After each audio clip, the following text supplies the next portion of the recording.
Home Show. Randy from Dayton has a question about crawlspace insulation.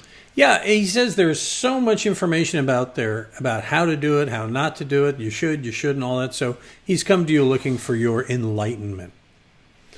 Randy writes, my son's small home has a well-vented crawl space. He says it's about 2 feet between the ground and the floor joists, and we'd prefer, he says, to insulate with fiberglass batts because we can do that ourselves.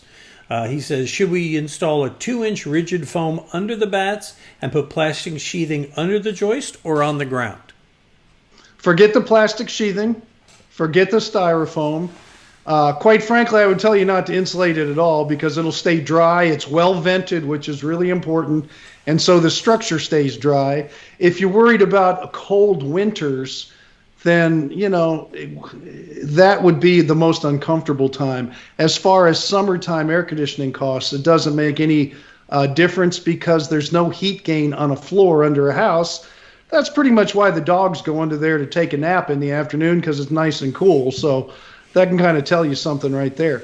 But as far as that goes, I wouldn't do anything. If I was going to insulate it and you guys insist on doing it, I would use an unfaced fiberglass. It doesn't even have to be formaldehyde free, just an unfaced, and use 2-inch poultry wire, staple it up to the bottom of the floor joist to hold the insulation up tight and keep the bigger critters from crawling up in there. And that's exactly how it should be done. Nice and simple. But quite frankly, I don't think I'd crawl under a house and do it unless you were in a very, very cold climate. But then you'd have a basement and you'd have other issues that, help insulate, and it's a little bit different.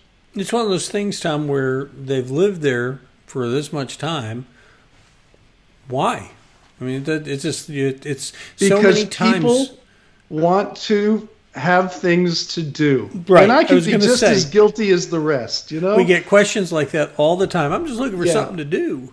And you think you're going to make your house an updated 2021, forget 2020, 2021 updated super energy efficient home. If you want that, you got to build a new one. Don't try to make an old house that's lasted so long and has such great character and probably is not taking you to the poorhouse. You're maintaining it. It sounds like you guys, maintain your home well. Mm-hmm. And most of my listeners do, actually. Don't make busy work for yourself. There you go.